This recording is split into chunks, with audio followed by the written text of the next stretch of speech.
C'est donc ça que d'avoir un ailier qui percute, un ailier qui ose. Les amis, papa est de retour et ça fait énormément de bien. Je pense qu'on l'attendait tous dans ce match-là. Il est rentré, il a été passeur décisif et ça fait vraiment du bien de le voir parce que ça ronronnait, le Barça n'arrivait pas à trouver la solution et tout. Il rentre en même temps, voir ce qui manquait en fait. C'est pas comme si tu n'avais pas la possession du ballon, c'est pas comme si tu ne contrôlais pas le match. Il fait tout simplement la différence et je parle là de monsieur Lamine Yamal.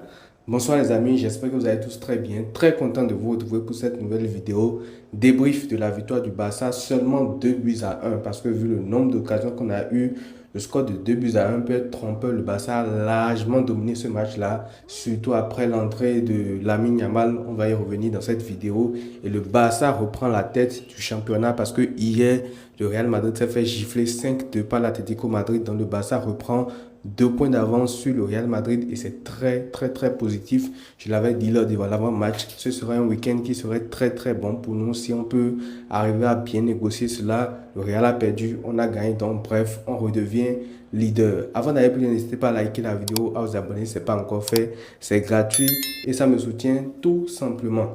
Alors sans plus tarder, on va commencer tout de suite par le début de ce match-là. Et pour moi, en tout cas niveau composition, Flick a tenté des choses. Il a aligné notamment Dro en numéro 10. Il a aligné Ronny Barguil aussi.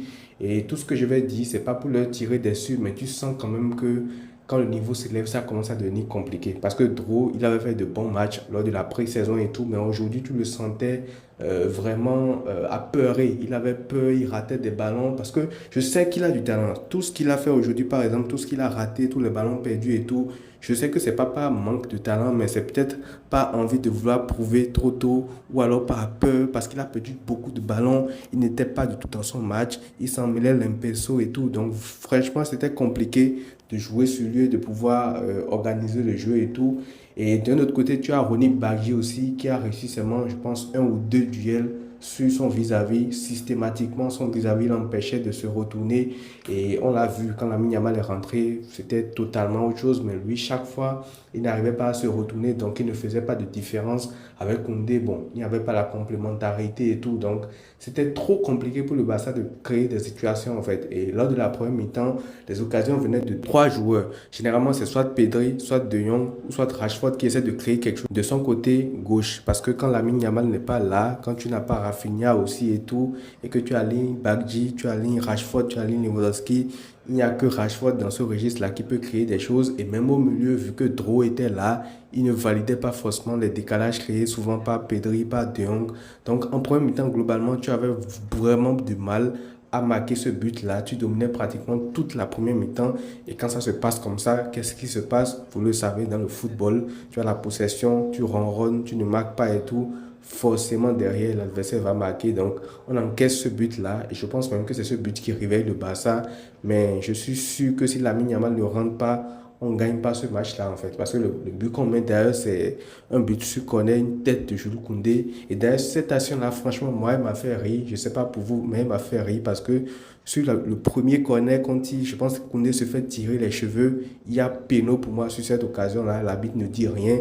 Et comme par hasard, le péno d'après, il est retiré et c'est Jules Koundé qui marque. Donc pour moi, la justice de Dieu, quand même, il y en a. Il y en a donc. Koundé marque ce but-là et c'était important de revenir au score. Sinon, si tu reviens à 1-0 après la mi-temps, ça aurait pu être beaucoup plus compliqué. Mais bon, le Barça a égalisé avant la mi-temps, ce qui a facilité, entre guillemets, on va dire, la deuxième mi-temps parce que tu reviens, tu as égalité et là, maintenant, tu as besoin de trouver les solutions. Et on l'a encore vu, hein, au début de la deuxième mi-temps, c'était encore un peu compliqué et tout. Mais dès que M. Lamine Yamal est rentré, il a totalement tout changé. Grand match de sa part. C'est comme ça qu'on reconnaît les grands joueurs. C'est là que tu vois que ce joueur-là est au-dessus de tout le monde en fait. Il rentre à la 58e minute et il fait sa passe D à la 59e minute, c'est-à-dire dans la foulée. Premier ballon touché, première accélération, il dépose le défenseur, il fait le centre pied droit pour Lewandowski qui met la tête, poteau rentrant. Et là, le match est fini en fait. C'est fini. Et après, il commence à enchaîner dribble sur dribble, accélération sur accélération. D'ailleurs, il marque un but aussi qui a été refusé pour hors-jeu. Voilà, après ils ont mis la ligne et tout, on l'a vu, mais sinon, très très bonne entrée de Lamine Yamal.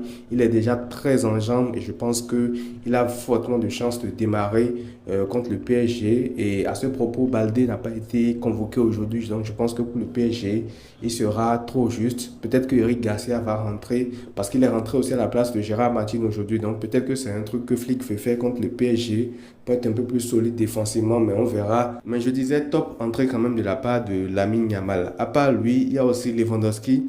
Lewandowski qui a fait son match, il a su marquer ce but du 2-1 là pour permettre au Barça de prendre l'avantage, mais après il a raté des choses. J'avais peur que le Barça perde ce match là parce que on était à 2-1. Après la Sociedad a commencé à avoir des occasions, le match a commencé à aller dans tous les sens et je me suis dit là, ça pouvait être compliqué pour le Barça. La preuve, Kubo met un ballon sur le poteau et après tu as une nation de classe mondiale du Barça, je pense que c'est Frenkie qui décale Lamine Yamal, qui envoie le ballon à Rashford qui rejoue. Non, Rashford ou Ferran. Je pense que c'était Ferran. Ferran qui rejoue sur Lewandowski et Lewandowski qui rate alors qu'il était tout seul. Il y avait le gardien, il y avait un défenseur en face de lui. Et je pense qu'il avait voulu trop assurer le petit Lucan. Donc c'est pour ça que le ballon est monté aussi haut et ça a touché là-bas. Mais sinon, cette occasion aurait pu te mettre à l'abri. Et il y a un truc aussi que j'arrive pas à comprendre. La dernière fois, on avait joué Oviedo, leur gardien était devenu Neuer. Aujourd'hui, on joue la Sociedad, leur gardien devient Neuer. Ça, c'est un peu suspect quand même. Que ce soit les tirs de Dani Olmo, les tirs de Ferran Torres, de Rashford, qui a beaucoup tenté aussi, hein. J'ai beaucoup aimé son match. Il fait cette passe pour Koundé sur le corner, mais à part ça, il a beaucoup tenté, il a éliminé, il a percuté et tout. C'est beaucoup moins propre que Lamine Yamal, mais on le sait, Lamine Yamal, c'est un dribbleur d'élite. Mais ce que Rashford aussi fait, c'est très très fort parce que en l'absence de Lamine Yamal, c'est lui qui pouvait apporter cette étincelle-là, ce décalage-là, pas le dribble sur les côtés, l'accélération et tout.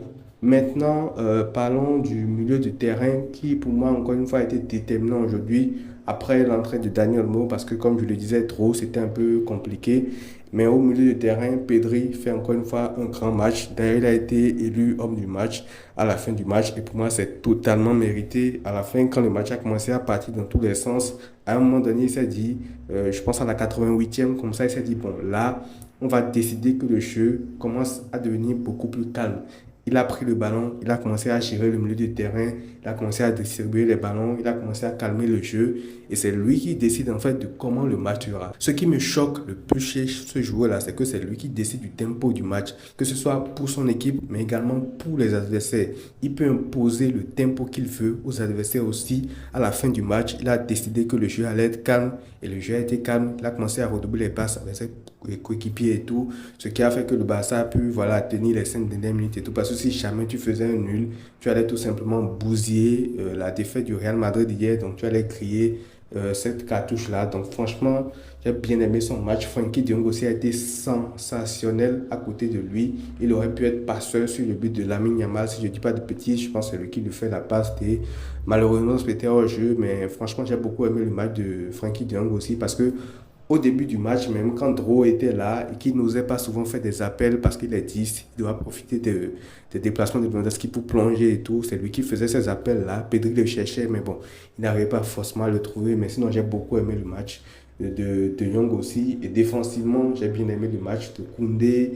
J'ai bien aimé le match de Gérard Martin aussi. Il ne s'est pas fait trop passer, même après l'entrée de Take Kubo. Araujo, Christensen, ça va, ils ont fait un match quand même relativement correct.